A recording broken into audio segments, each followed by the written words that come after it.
Hello दोस्तों, नमस्कार। आज हम अध्याय 2 ऑडियो बुक संत रविदास सुन रहे हैं और इसका अध्याय 2 का शीर्षक है मुस्लिम शासन और उसके पश्चात।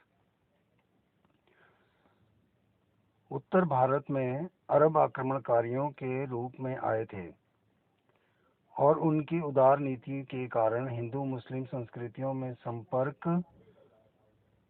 और सद्भावना का मार्ग खुल गया था।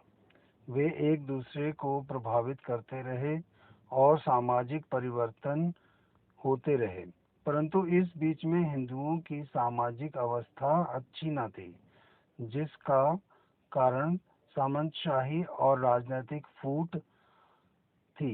फिर भी 3 शताब्दियों तक शांति बनी रही।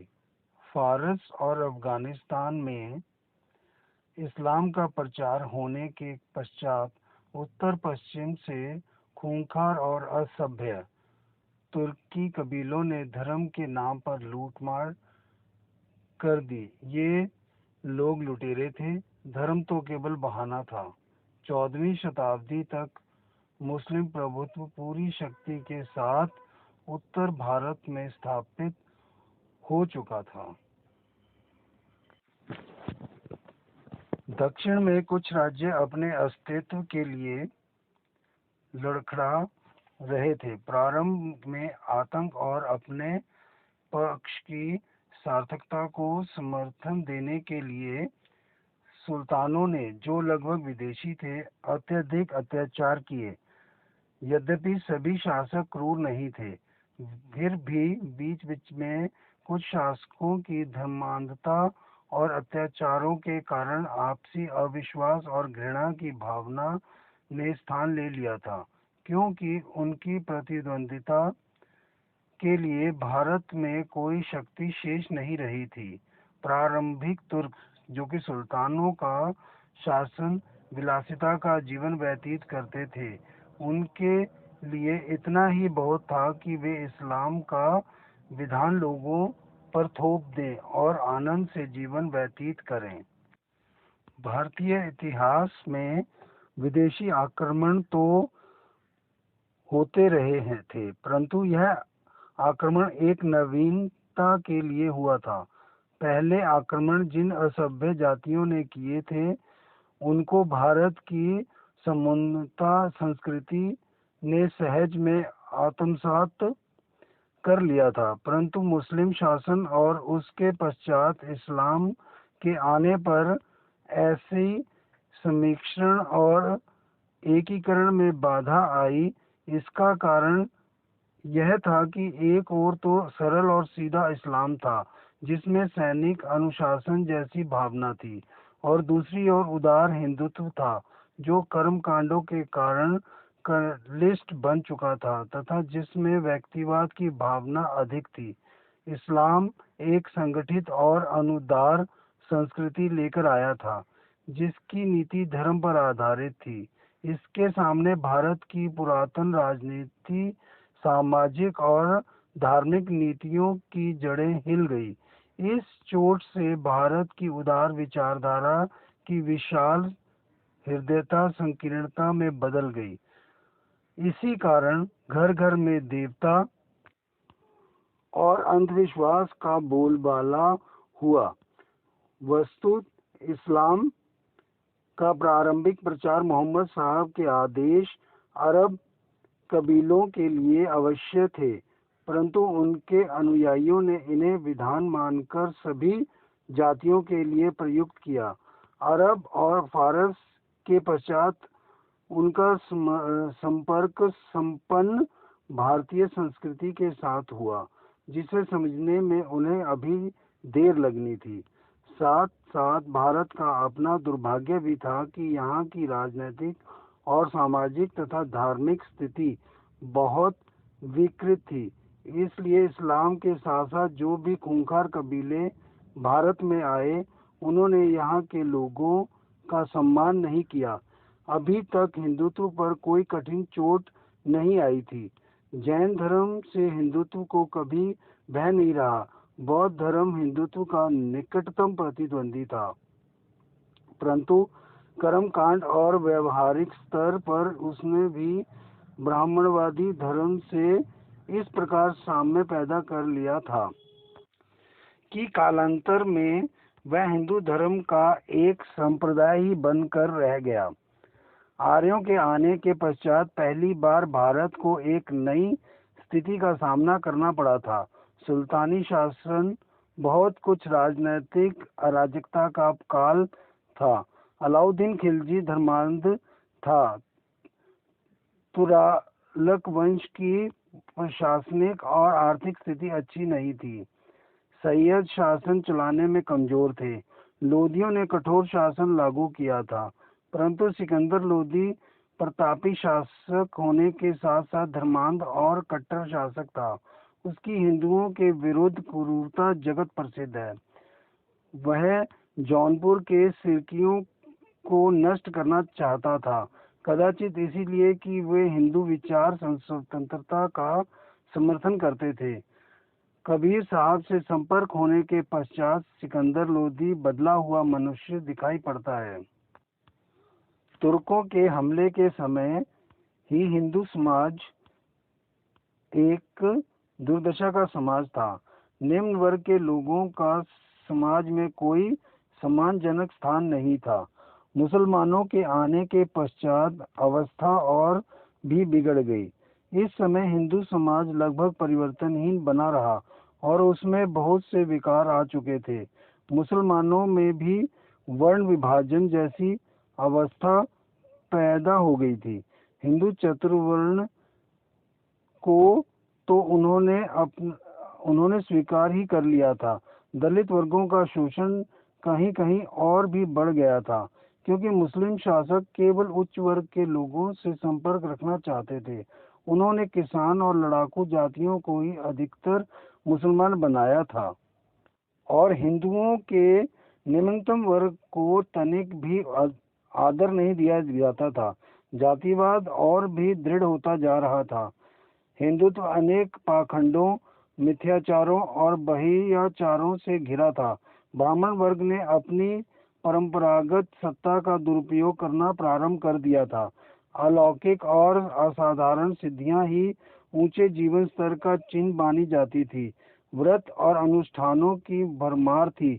मंदिर विलासिता के केंद्र बन चुके थे। महमूद गजनवी के आक्रमण के समय सोमनाथ के मंदिर में 500 देवदासियां और 300 गायन वादन करने वाले थे। देवदासी और वैश्यावृत्ति की प्रथा जोरों पर थी, परंतु यह परिवर्तन का समय था। इसमें पुनर्व्यवस्था की आवश्यकता थी। इस्लाम के आने से समाज में एक नई चेतना जागृत हुई थी। मूर्ति भंजन और पुरोहितों के अनादर से उस समय की धार्मिक श्रद्धा और आस्था का उन्मूलन कर दिया था। समाज में ब्राह्मणों की परंपरागत उच्चता पर से विश्वास उठ चुका था। परंपरा को राजनीतिक संरक्षण न मिलने से एक प्रकार की निराशा का वातावरण होना स्वाभाविक था। यद्यपि वैचारिक कट्टरता हिंदुओं में नहीं थी, फिर भी जिस प्रकार का व्यवहार मुसलमान हिंदुओं से करते रहे थे, उससे भी कहीं अधिक बुरा व्यवहार हिंदू अपने ही समाज के निम्नतम श्रेणी के लोगों पर कर रहे थे। मुसलमानों के जाति व्यवहार में भाईचारा और बराबरी को देखकर दलित वर्ग में भी कुछ चेतना जागृत होती जा रही थी। इसलिए निम्न वर्ग के संत समय की सामाजिक क्रांति के अग्रदूत बने थे। संतों ने यही तथ्य सामने रखे थे। वे केवल एक सत्य धर्म के समर्थक थे। उन्होंने अपनी आध्यात्मिक शक्ति के द्वारा दोनों धर्मों के लोगों की आंखें खोल दी थी। उनके अनुसार मानवता की उपेक्षा करके अल्लाह और भगवान के नाम पर दोनों ही धर्म भारी गलतियां कर रहे थे। एक ने खुदा का हुक्म कहकर हिंदुओं को काफिर कहा था और दूसरे ने भगवान के हुक्म के अनुसार शूद्र और हरिजन को अमानुष कहकर शोषण की सामग्री समझा था। समाज में निराशा का होना स्वाभाविक था, परंतु भारत का परंपरागत चिंतनशील मस्तिष्क निराश नहीं था, प्रत्युत अशांत था। वह एक नई दिशा के निर्धारण के गहन चिंतन अथवा नए विधान की खोज में था, जिससे निरर्थक रूढ़ियों और विस्तार को त्याग कर सार रूपी सत्य मार्ग का निर्देशन कर रहा था। बाह्य प्रदर्शन और क्षोभ को त्याग कर आंतरिक शक्ति का संचय और प्रयोग किया जाए। यह एक आध्यात्मिक विद्रोह था जिसकी ऊर्जा का भंडार भारतीय मानस में सदैव भरपूर रहा है। दलित वर्ग, जो अभी तक यह समझ बैठा था कि उसका नीच कुल में पैदा होना पूर्व के जन्मों के कर्मों का फल है और उसी अवस्था में रहकर उसको भोगने के अलावा और कोई चारा नहीं है, अब यह सोचने लगा था कि यह विधान झूठा, मनुष्यकृत अथवा काल्पनिक है और उसके पीछे शोषण की भावना छिपी है। उन्हें अब यह ज्ञात हो चला था कि वे अब तक भूले हुए और भ्रम में फंसे थे। अब सब शक्तियों का स्रोत परमात्मा उन्हें सहज में ही प्राप्त था, जिसे प्राप्त करने पर और किसी चीज को प्राप्त करने की आवश्यकता नहीं रहती, जिसमें परमात्मा और नवीनता का सम्मिश्रण कर एक नई बात कही गई थी।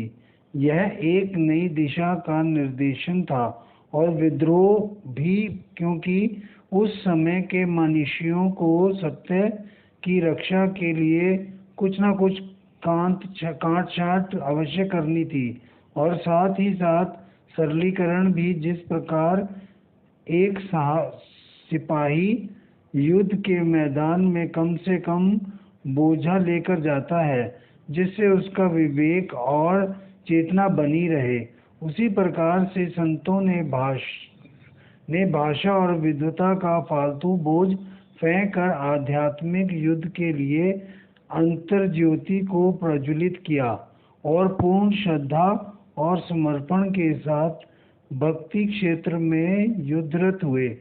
यह मानव प्रेम की अकथ कथा है, जिसमें पहले श्रद्धा, फिर प्रश्न और फिर करुणा अवदित होती है। संतों ने मानव प्रेम के लिए आत्म बलिदान दिया, यही सबसे बड़ा यज्ञ है। संत अपना मन, तन, धन प्रेम की अग्नि में झोंक देता है, जिस प्रेम से सारा संसार संचालित है। मानव आत्मा उस असीम प्रेम का अंश मात्र है जिसे एक परमात्मा कहते हैं।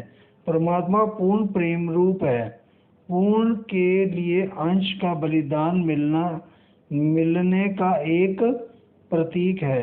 जैसे संत रविदास ने कहा है, कहे कलाली प्याला देहूं, पीवन हारे कासर लेऊं। अज्ञान, आडंबर, शोषण, भेदभाव और अन्याय से लुटती हुई मानवता को देखकर ही संत की करुणा जागती है। भगवान प्रेम मानव प्रेम के बिना पूर्ण नहीं हो सकता, क्योंकि भगवान का सिंहासन मानव हृदय में है। इस सहस्रमुखी प्रेम धारा में भक्त रविदास का भी अपना स्थान और महत्ता थी। उस अनंत की वाणी जो हर जीव में झंकृत हो रही है, यहाँ भी मुखरित होने लगी थी। इस अमर संगीत में गुरु रविदास ने भी वही हाथ बटाया जैसा कि दूसरे संतों ने बटाया था। इससे नीरस और निराश जीवन में एक आनंदमयी प्रेम भावना जागृत हुई और फिर उसके द्वारा परमात्मा के धरती पर अवतरण के कारण शोषण की विशाल वैतरणी ने भी शांति धारण कर ली। कुछ लोगों का कहना है कि भक्ति हतोत्साह, उदासीनता और हीन भावना की कृति है, परंतु यह नासमझी है। भक्ति स्थूल और भौतिक शक्तियों के विरुद्ध सूक्ष्म और आध्यात्मिक शक्ति की विजय थी, जिसके सामने उद्दंडता और अन्याय को सर झुकाना पड़ा। कुछ लोग भक्तमाल को सांप्रदायिक ग्रंथ कहते हैं, परंतु यदि कट्टर सांप्रदायिक लोग भी किसी की प्रशंसा करने लगें तो समर्थन और भी दृढ़ होता है। भक्तमाल ने ही नहीं, धन्ना भक्त ने भी उनकी प्रशंसा की थी। यहाँ तक कि झांसी की रानी और मीराबाई जैसी संभ्रांत घराने की महिलाएं भी उनकी शिष्य बन गई थी। इससे उनके प्रभाव की पराकाष्ठा प्रमाणित होती है। रविदास की वाणी में भी इसी की झलक दिखाई देती है।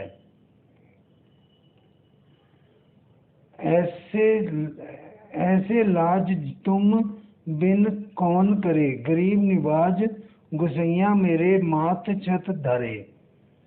कुछ लोगों का विचार है कि जबकि अन्य संतों के प्रति समाज की उपेक्षा और अपमान से उत्पन्न आक्रोश स्पष्ट मुखर हुआ, संत रविदास के प्रति सम्मान और समर्थन की भावना थी।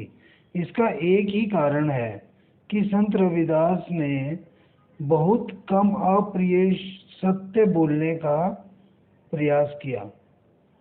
उन्होंने खंडन मंडन को छोड़कर केवल भक्ति में ही अपने चित्त को लगाए रखा, परंतु उससे यह नहीं भूल जाना चाहिए कि